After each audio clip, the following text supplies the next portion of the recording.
성경에 보면 하나님께 귀한 쓰임을 받았던 많은 위대한 인물들과 또 하나님의 기적들이 성경 곳곳에 기록되어 있습니다. 하나님께 쓰임을 받았던 사람들은 다양한 사람들이 있었지만 이들에게는 한 가지 공통점이 있었어요. 그것이 무엇인지 아시나요? 바로 믿음입니다. 믿음. 이들 모두에게는요, 믿음이 있었습니다. 그래서 그 믿음으로 하나님의 말씀에 순종했을 때는 하나님의 귀한 축복을 받았습니다. 하지만 믿음을 버리고 그들 마음대로 살았을 때는 하나님의 책망이 있었다는 사실입니다. 우리는 이러한 모습들을 보면서 나는 꼭 믿음으로 살아갈 거야. 나는 믿음으로 가지겠어. 이렇게 우리는 결단도 하기도 합니다. 그러나 우리의 현실은 믿음으로 살아가기에는 너무나 힘이 드는 것 같아요. 믿음으로 살아가려고 노력하고 또 노력하지만 어떤 일로 인해서 넘어지고 또 넘어지는 것이 우리의 일상이지 않을까 싶습니다. 이럴 때 우리는 어떻게 믿음을 지키며 살아가야 할까요? 오늘 본문의 배경은 이스라엘이 북이스라엘과 남유다로 나눠진 직후에 일어난 일이에요. 오늘도 시대적 배경은 북이스라엘에서 일어난 사건입니다. 비록 남과 북으로 나뉘어졌지만 1년에 3번씩은 예루살렘에 모여서 우리 함께 예배를 드리자라고 서로 합의를 하게 됩니다. 당시 이 북이스라엘 왕은 여로보암이었는데 자신만의 왕국을 건설하고자 정치적 야욕에 사로잡히면서 잘못된 생각을 하게 되었어요. 그 생각이 뭐냐면 예루살렘은 남유다에 있었습니다. 그러니까 예루살렘에 모여서 절기를 지키려고 하면 그들의 백성들이 남유다까지 가야 되는 상황이었습니다. 그런데 혹시나 그 백성들이 남유다를 왔다 갔다 하다가 혹시 남유다로 넘어가는 것이 아닐까라는 생각을 하게 되었어요. 그래서 그는 그러면 안 되겠다고 결단을 해가지고 베델과 단에 금송아지 우상을 만들고 하나님께서 정하신 절기와 날짜들을요 바꿔버립니다. 그리고 백성들이 예루살렘으로 가지 못하도록 여러 가지 방해를 하게 돼요. 이로 인해서 북이스라엘 사람들의 믿음은 엉망이 되어버립니다. 북이스라엘은 죄와 무질서 속에서 단 하루도 편할 날이 없었습니다. 매일 반역과 쿠데타가 지속적으로 일어나다가 결국에는 오므리라는 왕이 이제 세워지게 됩니다. 오므리가 왕이 되면서 수도를 또 사마리아로 바꾸게 됩니다. 그 수도를 사마리아로 바꾸고 또 그곳에서 군대를 양성하고 힘을 키웁니다. 그러다가 이제 외교적으로 시돈 사람이었던 이세벨을 자신의 아들 아합과 정략 결혼을 하게 만듭니다. 그래서 지정학적 안정을 꾀하는 이스라엘 역사 속에서 정말 경제적으로 부유한 대단한 성공적인 왕으로 기록되어 있습니다. 그러나 하나님의 관점에서 보면 가장 악한 왕조가 바로 이때부터 시작된 것을 볼 수 있습니다. 열왕기상 16장 30에서 33절 말씀을 보면 오므리의 아들 아합이 자기 이전에 있던 모든 자들보다 더 주의 눈앞에서 악을 행하였더라. 그가 느밧의 아들 여로보암의 제들 가운데서 걷는 것을 가벼운 일로 여기고 시돈 사람들의 왕 엣바알의 딸 이세벨의 아내로 삼았으며 또 가서 바알을 섬겨 그에게 경배하고 자기가 사마리아에 건축한 바알의 집에 바알을 위해 제단을 쌓았으며 또 작은 숲을 만들었고 아합이 자기 이전에 있던 이스라엘 모든 왕들보다 주 이스라엘의 하나님의 분노를 더 많이 일으켰다라고 평가하고 있습니다. 아합과 이세벨이 만남으로 그들로부터 이스라엘은요 하나님에 대한 믿음을 점차 버리게 되었고 결국 우상 숭배에 빠지게 됩니다. 하나님은 이들의 모습을 보면서 이렇게 평가하십니다. 하나님의 분노를 더 많이 일으켰더라. 사랑하는 성도 여러분, 나라가 강성해지고 부유해졌는데 왜 하나님께서는 이렇게 분노하셨을까요? 비록 나라는 강성해졌지만 이스라엘 백성들의 믿음 없는 그 모습들을 보면서 하나님께서는 분노하신 것입니다. 외적인 성공보다 더 중요하게 생각해야 되는 것이 바로 인정받는 하나님의 믿음인 것입니다. 오늘 말씀의 제목은 현실을 뛰어넘는 믿음이라는 제목으로 함께 말씀을 나누기로 원합니다. 현실을 뛰어넘는 믿음. 첫 번째는 믿음은 드러내야 합니다. 믿음은 담대히 드러내야 해요. 북이스라엘에 있어서 가장 어둡고 최악의 암흑기는 아합과 이세벨의 시대입니다. 이세벨 그 한 사람으로 인해서 이스라엘 모든 백성들이 믿음을 버리고 바알을 숭배하게 되었습니다. 심지어는 북이스라엘의 수도였던 이 사마리아, 그 수도의 사마리아에서 바알을 향한 제단과 신전을 짓게 되었어요. 하나님께서 이런 모습들을 보면서 얼마나 한탄하셨겠습니까? 이런 상황 속에서 엘리야가 하나님의 말씀에 순종하여 아합 왕을 찾아갑니다. 1절 말씀이에요. 길앗 거주민들에게 속한 디셉 사람 엘리야가 아합에게 이르되 내가 서서 섬기는 주 이스라엘 하나님께서 살아계심을 두고 맹세하노니 내 말이 있지 아니하면 이 몇 년 동안 이슬이나 비가 있지 아니하니라 라고 말씀하고 있습니다. 엘리야는 아합 왕을 찾아가 처음으로 한 말이 내가 서서 섬기는 주 이스라엘의 하나님께서 살아계심을 두고 맹세한다라고 말을 하고 있습니다.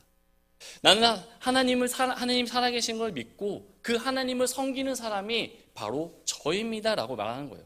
그러면서 얘기하기를 내 말이 있지 아니하면 이슬이나 비가 오지 않을 것이다 라고 이야기하는 것입니다. 아합 왕에게 경고를 하는 것입니다. 주의 눈앞에서 악을 행하는 자가 아합 왕이었어요. 하나님의 분노를 일으키는 사람이 아합 왕이었습니다.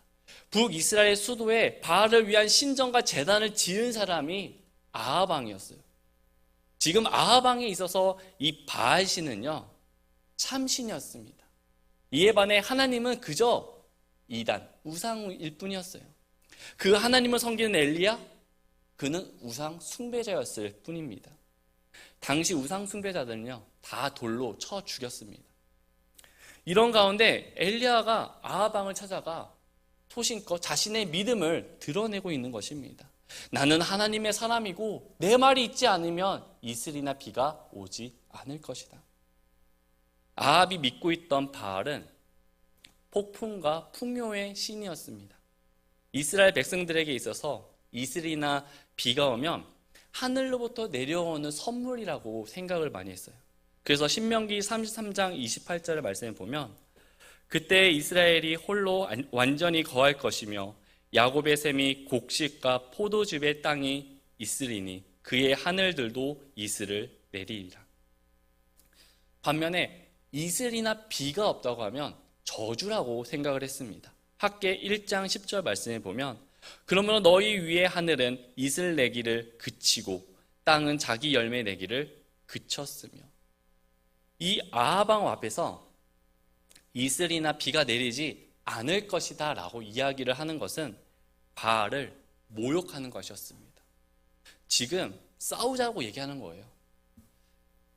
이렇게 얘기하고 있는 이 엘리야의 마음 어떠했을까요? 아마 제가 이 엘리야의 입장이었다면 되게 떨리고 두려운 마음으로 이런 얘기를 했을 것 같습니다. 내가 왕 앞에 서고 내 믿음을 드러내고 아합이 믿고 있는 그 신이 거짓 신이다, 참신이 아니다 라고 얘기를 하면 내가 죽을 수도 있는 그런 위험한 상황 속에 있는 것인데 불안하지 않았을까요? 두려워하지 않았을까요? 그러나 1절 말씀에 하나님께서 살아계심을 두고 맹세한다라고 고백했습니다. 비록 엘리야의 마음은 두렵고 떨리는 마음이 있었지만 살아계신 하나님을 두고 맹세한다고 얘기하고 있어요. 엘리야는 하나님께서 살아계심을 믿었기 때문에 그 하나님께서 내가 이렇게 담대하게 믿음을 드러내면 우리 하나님께서 나를 보호해 주실 것이고 나를 인도해 주실 것이라는 것을 믿었습니다. 사랑하는 성도 여러분, 여러분들은 우리 하나님, 나의 하나님, 그 하나님께서 살아계심을 믿으십니까? 아멘. 그 하나님께서 살아계심을 믿는다면 엘리야가 고백한 것처럼 우리도 이러한 고백이 나의 삶 속에서 일어나야 됩니다. 내가 서서 섬기는 주 이스라엘 하나님께서 살아계심을 두고 맹세하노니. 정말 하나님께서 살아계심을 믿는다면 우리의 믿음을 드러내야 됩니다. 그리고 하나님께서 말씀하신 대로 내 말이 있지 아니하면 이슬이나 비가 있지 않을 것이다. 하나님의 말씀을 믿고 말씀대로 선포해야 되는 것입니다. 내가 어느 곳에 있든지, 내가 누구인지, 내가 믿고 있는 하나님이 누구인지 때로는 사람들이 내가 믿고 있는 하나님을 무시하고 조롱하는 사람들, 또 아합 왕처럼 세상에 어떤 기득권을 가진 사람들이라 할지라도 그 사람들 앞에서 담대하게 믿음을 드러내야 할 수 있어야 되는 것입니다. 여러분, 세상에서 나의 믿음을 내가 누구의 사람인지 드러내고 있습니까? 그래서 그 사람이 나를 바라볼 때, 정말 이 사람은 하나님의 사람이다. 정말 이 사람은 하나님을 사랑한다. 정말 이 사람은 하나님의 자녀구나라는 이런 말들을 들으시고 계십니까? 저는 일을 하면서 이런 말을 한번 들은 적이 있습니다. 예수쟁이라는 얘기를 들었어요. 왜냐하면 제가 일을 하면서 이제 평소에 이제 가면 일하고 기도하고 뭐 이런 모습들을 많이 보여줘요. 그리고 또 주말에는 예배를 드려야 되기 때문에 주말에는 일을 하지 않는다고 얘기를 합니다. 또 회식에 참석해서도 예수님을 믿기 때문에 저는 술을 먹지 않아요 라고 얘기를 했습니다. 그러니까 사람들이 처음에는 저에 대해서 뭐라고 하더라고요. 아니, 교회 다니는 사람들도 너처럼 그렇게 하지 않는다. 다 하는데 왜 너만 특별하게 그렇게 하냐라고 이야기를 하더라고요. 저는 그때 그것이 잘못된 거라고 얘기했어요. 그것이 잘못되고 정말 믿음은 그게 아닙니다. 하나님을 앞세우고 함께하는 것이 믿음이다라고 얘기를 했던 기억이 있습니다. 저는 당연히 해야 되는 것들을 했을 뿐인데 사람들은 저의 이 모습들을 보면서 이렇게 말을 하더라고요. 이 시대는 믿음을 드러내는 것에 대해서 참 두려움이 많은 것 같습니다. 믿음으로 보았을 때 아닌 건 아니라고, 이건 잘못된 것이라고 담대하게 믿음을 드러내 보여야 하는데 상황에 눌려서, 지위에 눌려서, 현실에 눌려서 말해야 될 것을 말하지 못할 때가 있는 것 같아요. 그러다 보니까 내가 자연스럽게 당연히 믿음을 드러내는 것이 마땅한 것인데 이런 믿음을 드러내면 넌 좀 특별한 것 같아 라고 이런 평가를 받게 되는 것입니다. 우리가 하나님을 사랑합니다. 하나님 믿음으로 살아있습니다. 이렇게 맨날 이야기하면 뭐합니까? 믿음을 담대히 드러내야 되는 것입니다. 현실을 뛰어넘는 믿음은 가장 먼저 나의 믿음을 먼저 드러낼 때 나오는 것입니다. 그런데 믿음을 드러낸 이 엘리야의 결과 어떻게 되었죠? 3절 말씀에 너는 여기를 떠나서 동쪽으로 방향을 바꾼 뒤 요르단 앞 그리 시내가에 숨으라고 합니다. 엘리야가 두렵고 떨리는 마음으로 아합 왕에서 믿음을 드러냈습니다. 그러나 하나님의 명령은요, 그리 시내가에 숨으라고 말씀하고 있습니다. 어떤 사람은 이렇게 생각할 수도 있을 것 같아요. 아니, 두렵고 떨리고 정말 용기를 내서 믿음을 나타냈으면 하나님께서 다 해결해 주셔야 되는데 이게 무슨 상황이야? 왜 도망을 다녀야 되는 거지? 라고 생각할 수도 있을 것 같습니다. 또 어떤 사람은 분명 이러한 일이 일어난 일에는 반드시 하나님의 이유가 있을 거라고 생각하신 분들도 있을 겁니다. 하나님께서 그리 시내가에 숨으라고 하신 이유가 있었습니다. 그것은 아합 왕의 보복을 피하기 위해서였어요. 언제 아합 왕이 엘리야를 죽이러 올지 몰랐습니다. 그리고 정말 이슬과 비가 엘리야의 말처럼 안 오게 되었을 때 엘리야가 그랬잖아요. 내 말이 있지 아니하면 오지 않는다. 그래서 이 엘리야를 잡아다가 다시 오라고 말하라고 고문과 협박을 할 수도 있었습니다.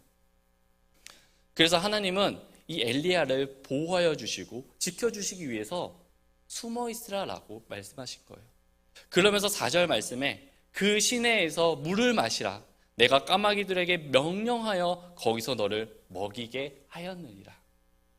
까마귀들에게 명령을 해서 엘리야를 먹이겠다고 약속해 주셨습니다.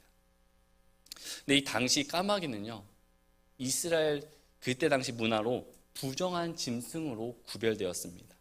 이스라엘 백성들에게 있어서 매우 혐오하는 동물이었어요. 왜냐하면 까마귀는 죽은 시체를 먹고 새끼를 돌보지 않기 때문에 되게 이스라엘 백성들이 부정하고 혐오하던 짐승이었어요. 그러나 하나님께서는 이런 까마귀를 통해서 먹이신다는 거예요. 근데 여기서 우리가 엘리야의 입장에서 한번 생각해 보겠습니다. 하나님께서는 이 아합 왕으로부터 위험하기 때문에 내가 너가 여기에 숨어 있어야 된다라고 이야기를 해주지 않았습니다. 그냥 그리 시냇가에 가서 숨으라고 했어요. 두려움 가운데 있었지만 믿음을 드러내어 하나님의 말씀에 순종한 결과가 숨는 것이었습니다. 도망가라는 것이에요. 아합 왕으로부터 피하라는 것입니다. 그리고 부정하게 생각했던 그 까마귀로 너를 채워줄 것이다 라고 얘기하고 있습니다. 엘리야 입장에 생각해 보면 좀 억울할 것 같아요. 용기를 내서 믿음을 드러냈으면 이제는 좀 뭔가 눈에 보이는 형통함이 있어야 되는데 도망이라뇨. 내가 생각하기에 그 까마귀, 부정한 까마귀를 어떻게 나를 채워줄 수 있다는 말입니까? 불만, 불평, 후회를 할 수 있는 그런 상황이 있었지만 그럼에도 불구하고 엘리야는 현재의 상황으로 인해서 불만, 불평하기보다는 믿음으로 하나님의 말씀에 순종하게 됩니다. 그래서 5, 6절 말씀에 이에 그가 주의 말씀대로 하나님께서 말씀하신 대로 가서 행하며 가서 요르단 앞 그리 시냇가에 거하니 까마귀들이 아침에 빵과 고기를 그에게 가져오고 저녁에 빵과 고기를 가져왔으며 그가 그 시내에서 물을 마셨는데 까마귀가 무엇을 했다고 나와 있죠? 아침과 저녁에 빵과 고기를 하루 2번씩 가져다 주었다고 이야기하고 있습니다. 여러분, 누가 그 부정하다고 생각했던 그 까마귀를 통해서 이것을 가져다 줄지 생각했을까요? 그것도 아침, 저녁마다 정확하게 빵과 고기를 가져다 주었어요. 당시 이 시대는요, 팔레스타인 지방에서 하루 2번 식사하는 데는 부자들만 하는 생활이었습니다. 비록 엘리야의 현실은 나아지지 않았지만 엘리야가 있는 그 자리에서 하나님께서는 부자들이 하는 그런 최고의 것으로 엘리야를 지켜주시고 보호해주시고 돌봐주셨다는 것입니다. 그리고 얼마 지난 후에 7절 말씀에 땅에 비가 내리지 아니하므로 얼마 뒤에 그 시내가 마르리라. 하나님께서 말씀하신 대로 비가 내리지 않아 그리 시냇가가 마르게 되었습니다. 사랑하는 성도 여러분, 현실을 뛰어넘는 믿음의 시작은 바로 나의 믿음을 드러내는 것에서부터 시작합니다. 내가 용기를 내어 나의 믿음을 드러냈는데 당장 현실이 좋아지지 않을 수 있습니다. 내 생각에는 이것이 아니다라는 생각이 든다 할지라도요, 하나님께서는 엘리야를 아합 왕으로부터 보호하여 주셨고 부자들이 먹는 그 음식으로 엘리야의 필요를 채워주셨던 것처럼 지금 당장의 현실만을 바라보는 것이 아니라 하나님을 믿음으로 기다리시기 바랍니다. 하나님께서는 나를 향한 계획을 가지고 계세요. 성경에 보면 노아는 하나님께서 홍수 심판을 할 거라고 예언을 합니다. 그 노아는 그 들은 것을 사람들에게 말해요. 선포합니다. 그러나 사람들이 어떻게 반응하죠? 믿지 않았습니다. 아무도 듣지 않았어요. 오히려 그 소리치는 노아를 향해서 미친 사람이라고 얘기를 했어요. 조롱하고 비웃었습니다. 용기를 내서 믿음을 드러낸 대가가 조롱이었어요. 그럼에도 불구하고 노아는 120년 동안 방주를 짓는 그 기간 동안 하나님의 말씀을 믿고 준비를 했습니다. 그 120년 동안 배를 짓는 모습들을 보면서 주변에 있던 사람들 어떤 생각을 계속 가지고 있었을까요? 그러나 여러분, 여기서 우리가 기억해야 될 것은 내가 용기를 내어 믿음을 드러냈다고 하더라도 내가 생각하는 것처럼 일이 잘 풀리지 않을 수 있습니다. 오히려 더 힘들어지는 것 같고 더 공경에 빠지는 것처럼 느낄 수 있습니다. 노아는 믿음을 드러낸 결과가 120년 동안 사람들의 조롱이었습니다. 엘리야는 목숨을 내놓고 믿음을 드러낸 결과가 아합 왕을 피해 숨어야만 했습니다. 그러나 하나님께서는 사람이 생각지도 못한 방법으로 채워주셨다는 사실을 우리가 기억하기를 원합니다. 노아가 120년 동안 방주를 지을 때 재료가 떨어졌나요? 먹을 것이 없었나요? 그런 기록이 없어요. 엘리야가 비록 숨어 있었지만 그곳에서 먹을 것이 없어서 불편하다는 기록이 있나요? 없었습니다. 하나님께서 다 채워주세요. 단지 내가 원하는 대로 상황이 펼쳐지지 않았을 뿐이지 하나님께서는 우리가 믿음을 드러내었을 때 우리가 살아갈 수 있도록 하나님의 방법으로 우리를 다 채워주신다는 사실입니다. 현실을 뛰어넘는 믿음은 나의 믿음을 먼저 드러내는 것에서부터 시작한다는 것을 기억하시기 바랍니다. 두 번째로 현실을 뛰어넘는 믿음은 보지 못한 것을 보는 것이 믿음입니다. 하나님께서 까마귀를 통해서 빵과 고기를 채워주셨지만 엘리야가 숨어있던 그리 시내가의 물이 말라버렸어요. 아무리 빵과 고기를 먹는다 할지라도 사람이 물을 안 먹으면 살아갈 수 없듯이 이제 물이 필요했습니다. 그때 하나님께서 엘리야에게 이렇게 말씀을 하세요. 8절 9절 말씀입니다. 주의 말씀이 그에게 임하여 이르시되 너는 일어나 시돈에 속한 사르밧으로 가서 거기 거하라. 보라 내가 거기에 있는 과부 여인에게 명령하여 너를 돌보게 하였느니라.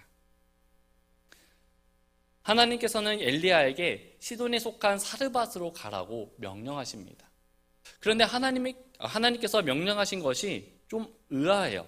왜냐하면 지금 하나님께서 가라 하신 이 시돈은 아합의 아내 이세벨의 고향입니다. 또 시돈은 바알의 우상숭배 중심지, 출발지였습니다. 심지어 이곳은 이방 땅이었어요. 그 이방 땅인 시돈에 속한 사르밧으로 가라라는 것이에요. 즉 하나님께서 말씀하신 것은 적진의 본진으로 들어가라는 것과 같았습니다. 지금 아합 왕이 엘리야를 찾고 있었어요. 그렇다고 하면 어디에 숨는 것이 제일 안전할까요?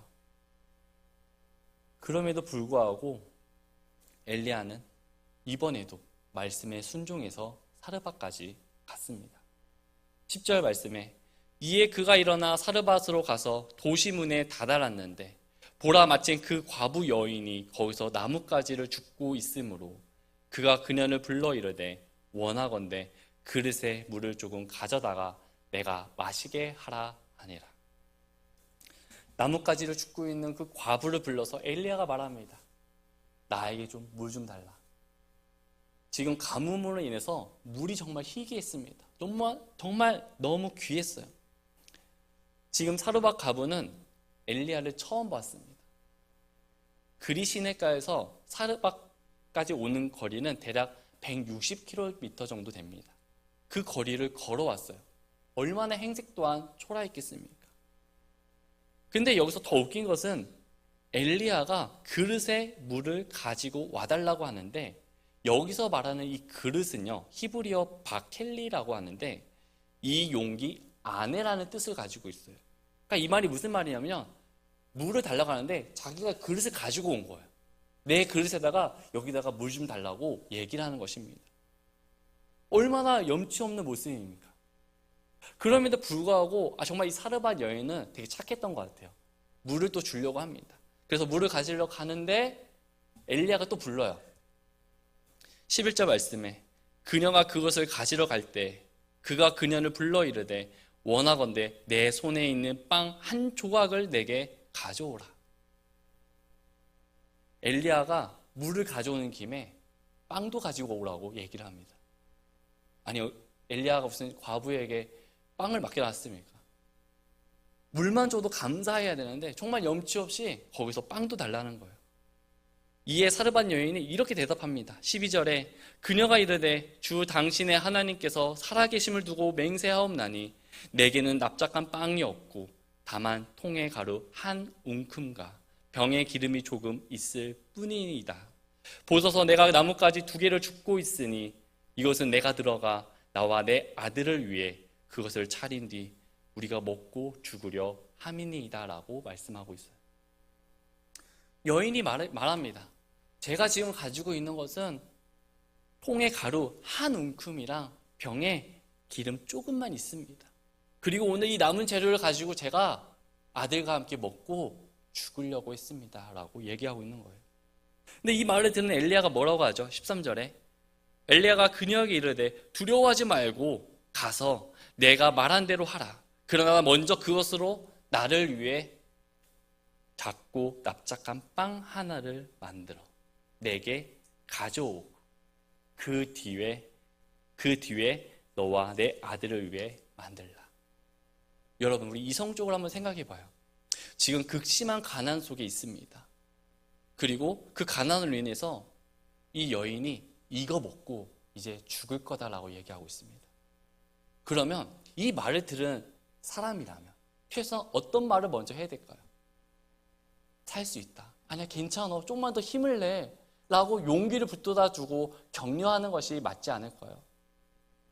그러나 엘리야는요, 이런 위로의 말보다 먼저 내 것을 준비해서 가지고 오라고 얘기합니다. 그 뒤에 너와 내 아들을 위해서 만들라고요.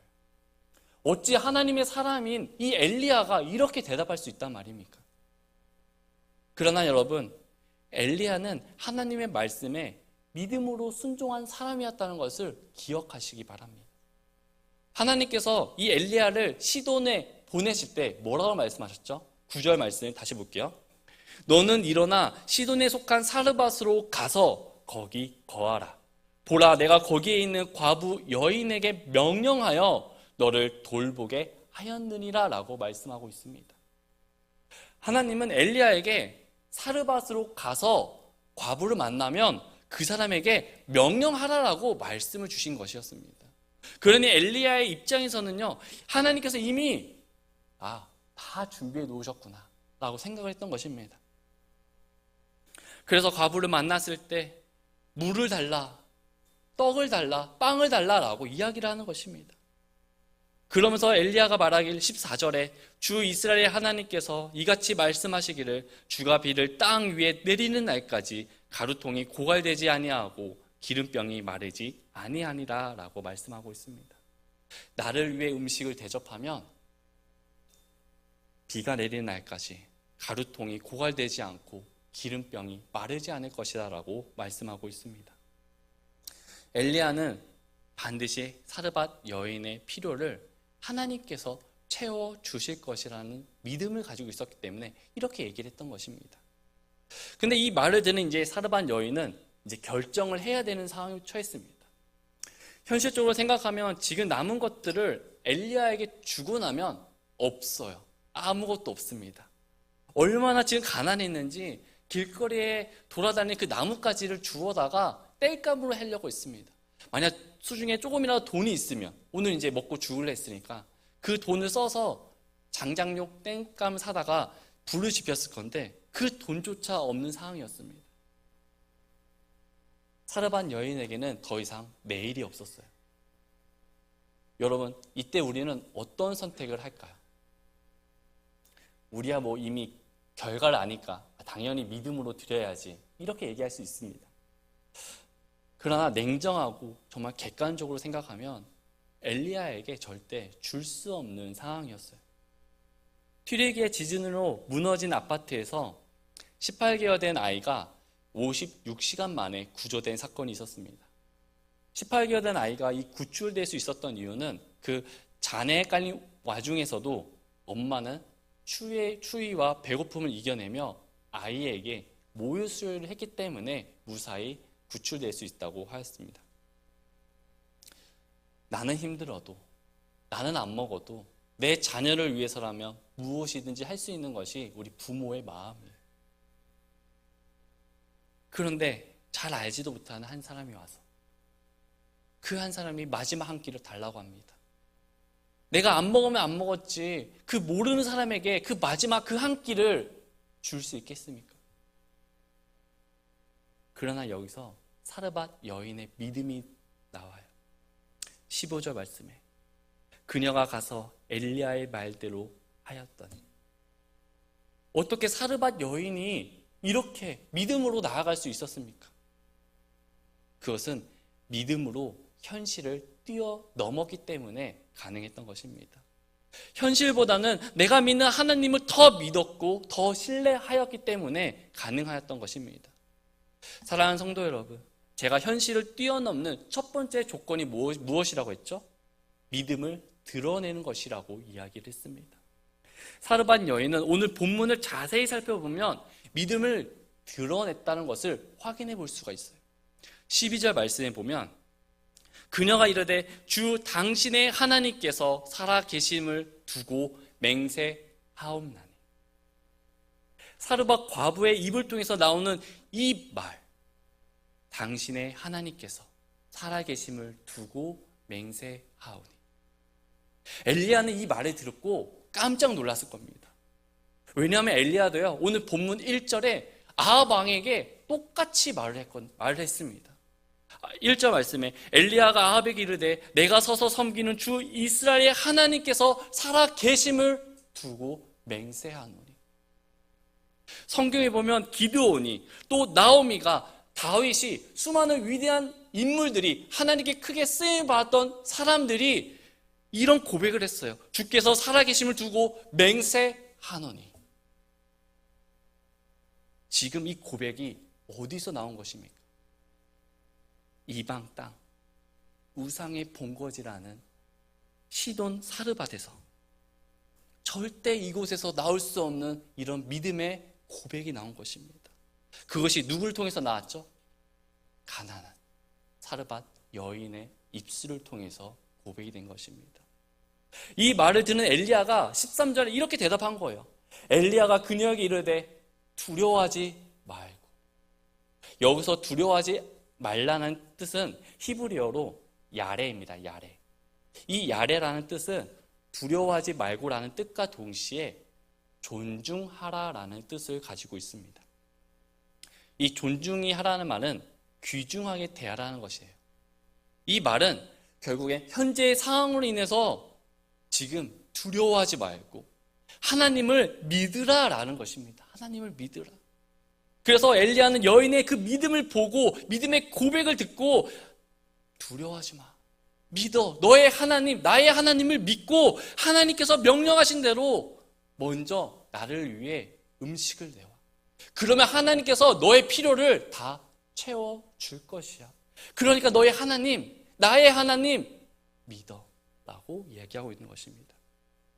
사르밧 여인은 내 앞에 보이는 현실을 바라보기보다는 믿음으로 보지 못하는 하나님께서 예배해 두신 그 믿음으로 그것을 바라보았습니다. 이 순종의 결과로 어떻게 되었죠? 15, 16절입니다.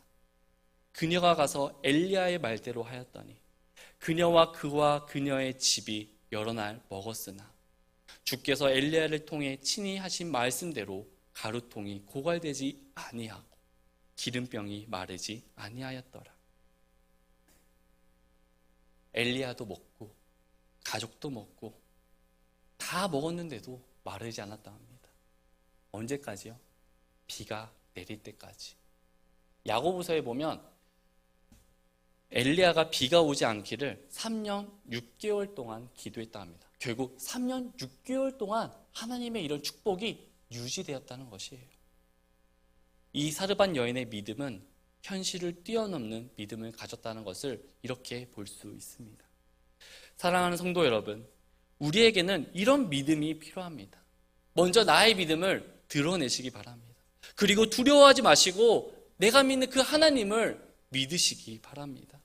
눈앞에 닥친 현실 앞에 믿음을 잃어버리지 않기를 원합니다. 믿음이 타협되지 않기를 원해요. 그러니 여러분, 우리는 현실이나 상황으로 인해서 핑계대지 않기를 원합니다. 상황이 그러니까, 환경이 그러니까, 분위기가 그러니까 어쩔 수 없었어 라면서 현실에 져서는 안 됩니다. 마태복음 17장에 보면 마귀 들린 아이가 나옵니다. 제자들이 마귀 들린 아이를 고치려고 하였지만 고칠 수가 없었어요. 이에 예수님께서는 마태복음 17장 17절에 이렇게 얘기합니다.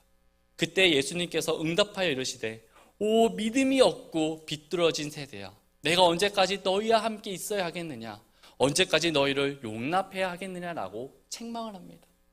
그러면서 예수님께서 아이를 고쳐주세요. 또 이 모습을 본 제자들이 예수님에게 다시 묻습니다. 예수님, 도대체 어떻게 하신 거예요? 이에 예수님은 마태복음 17장 20절에 이렇게 말씀하십니다. 예수님께서 그들에게 이르시되 너희가 믿지 아니하기 때문이니라. 진실로 내가 너희에게 이르노니 너희가 만일 겨자씨 한 알만한 믿음이 있다면 너희가 이 산에서 말하기를 여기서 저 너머로 옮겨가라 하더라도 그것이 옮겨갈 것이요 또 너희에게 불가능한 것이 아무것도 없으리라 라고 말씀하고 있습니다. 믿음이 있으면 불가능한 것이 없다라고 말씀하십니다. 우리 성도님들, 살아계신 하나님을 믿으시죠? 아멘. 우리 모두는 각자마다 믿음을 가지고 있습니다. 그 믿음에는요, 하나님께서 말씀하셨어요. 불가능이 없다. 그러나 우리는 이러한 믿음을 가지고 있음에도 불구하고 믿음 없는 모습을 보일 때가 있어요. 왜 그렇죠? 히브리서 12장 4절 말씀에 너희가 죄와 싸우되 아직 피 흘리기까지 대항하지는 아니하였다. 우리가 믿음을 가지고 있기는 하지만 그 믿음을 가지고 죄와 싸워서 이겨야 되는데 그렇지 않은 거예요. 피 흘리기까지는 가지 않는 것입니다. 무조건 믿음을 가지고 승리를 해야 하는데 싸우기도 전에 적당히 하고 타협해 버리는 것입니다. 여러분, 운동선수들이 경기에 임할 때 어떤 마음으로 임할까요? 한 가지입니다. 반드시 이기겠다. 반드시 이기겠답니다. 아무리 강팀을 만나도요, 이기겠다는 그 마음 한 가지로 경기에 임합니다. 때로는 비기도 하고 때로는 지기도 합니다. 그러나 그 진 것들, 때로는 내가 실패하고 넘어지는 것들이 그것들이 쌓이고 쌓여서요, 나 자신을 변화시키는 것입니다. 사랑하는 성도 여러분, 우리가 믿음 생활을 하다 보면 때로는 넘어지기도 합니다. 때로는 실수를 하기도 해요. 때로는 모른 척 외면하기도 합니다. 성경에 보면 위대한 인물들 역시 많은 실수를 했던 적이 있습니다. 아브라함도 아내를 누이라고 속였어요.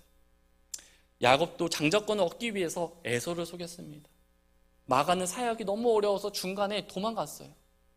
베드로는 예수님만 따라간다고 고백을 했는데 정작 중요한 그 순간에 부인하고 도망갔습니다. 다 실수가 있었고 넘어짐이 있었습니다. 그러나 그들 모두 다시 일어섰다는 거예요. 누구라도 현실을 보면 좌절할 수밖에 없습니다. 누구라도 넘어질 수밖에 없어요. 그러나 믿음으로 다시 일어서고 믿음으로 보지 못한 것을 보았을 때 불가능한 것을 가능케로 바꾸어 버렸습니다. 저와 우리 자매는 자라온 환경이 너무나도 달라요. 저는 이제 불신자 가정에서 태어났습니다. 이에 반해 우리 자매는 믿음의 가정에서 태어나 어릴 때부터 믿음 생활을 시작했습니다. 또 우리 자매의 부모님은 정말 교회 중심의 생활을 하시는 분이십니다. 그래서 지금까지 개인적으로 휴가를 가보신 적이 없어요. 교회 수련회 때 그때를 휴가를 맞춰가지고 항상 휴가가 교회 수련회였습니다. 이런 이제 부모님의 믿음을 보면서 자매가 성장하다가 이제 자매가 대학교에 입학을 하게 되었습니다. 평소에 했던 것처럼 이제 예배 드리고 대학교 안에서도 이제 기독교 동아리에 들어가서 열심히 또 생활했어요. 그러다가 이제 당시에 자매에게는 교사라는 꿈을 가지고 있었습니다. 당시 들어간 과는 소비자 아동과였지만 교사가 되기 위해서 열심히 노력해서 교사가 될 수 있는 그 과정을 밟게 되었어요. 그때 지금은 소천하신 이용대 원로 목사님께서 자매를 불러다가 캠퍼스 사역을 하면 어떠냐고 얘기를 하십니다. 그때 당시에 캠퍼스 사역한다는 것은요, 아무것도 준비가 되어 있지 않았습니다. 갖춰져 있는 게 아무것도 없었어요. 시작하게 되면 많은 시간을 그곳에 써야 되는 상황이었습니다. 지금 그토록 꿈에 그리던 교사 과정을 준비하고 있었어요. 근데 갑자기 캠퍼스 사역이라뇨. 그래도 목사님께서 말씀하시니까 기도하겠습니다라고 하고 집에 돌아갔대요. 그리고 이 얘기를 부모님께 얘기하는데 너무 속상해서 부모님 앞에서 울면서 얘기했답니다.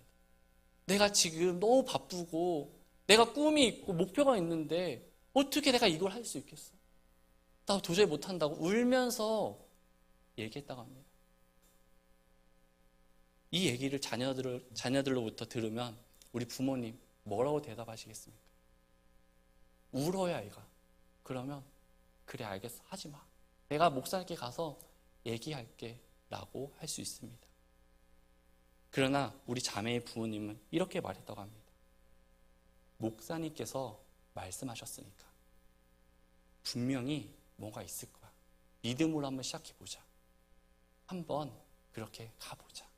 라고 오히려 위로하고 격려하고 도전을 주었다고 합니다. 결국 자매는 믿음으로 순종하게 되었어요. 그래서 학업과 캠퍼스 사역, 교사 그 준비까지 모든 것을 하면서 생활하게 되었습니다. 그러나 하나님께서 놀랍게도 엘리야에게 까마귀를 통해서 채워주셨던 것처럼 하나하나 채워주셨어요. 비록 남들에 비해서는 공부하는 시간이 적고 남들에 비해서는 준비하는 시간이 적었지만 하나하나 채워주셨어요. 그래서 학업에서도 하나님께서 선하게 인도해 주셔서 장학생으로 학교를 다니게 되었습니다. 또 캠퍼스 사역도 하나님께서 영혼을 붙여주셔서 그게 한 명 한 명 계속 불어나게 되었습니다. 교사의 과정 또한 순탄하게 인도하게 되었습니다. 사랑하는 성도 여러분, 현실을 뛰어넘는 믿음을 가지시기 바랍니다. 내가 생각하기에는 내 눈에 보이는 현실만을 바라보면 막막해요. 이건 도저히 할 수 있는 일이 아닙니다. 두렵습니다.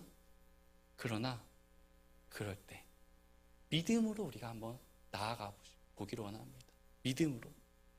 엘리야가 사르밧 여인에게 두려워하지 말고 우리 하나님을 믿으라고 말했던 것처럼 우리가 믿음으로 한번 나아가기를 원해요. 믿음으로 나아가는데 넘어질 수 있죠. 넘어지면 옆에서 믿음으로 다시 격려하는 겁니다. 다시 우리 한번 가보자. 믿음으로 가보자. 하나님께서 분명히 예배해 놓으신 것이 있을 거야. 그렇게 우리가 함께 나아가기를 원합니다. 믿음은 드러내는 것에서부터 시작합니다. 그리고 보지 못한 것을 바라보았을 때 앞으로 나아갈 수 있는 것입니다. 엘리야처럼 사르밧 여인처럼 우리 모두 현실을 뛰어넘는 이런 믿음을 가지고 우리가 믿음 생활을 하기 원합니다. 그래서 놀라운 믿음의 간증들이 차고 넘쳐서 정말 올 한 해 귀한 간증을 하나님께 올려드리는 귀한 한 해가 되길 원합니다. 기도하겠습니다.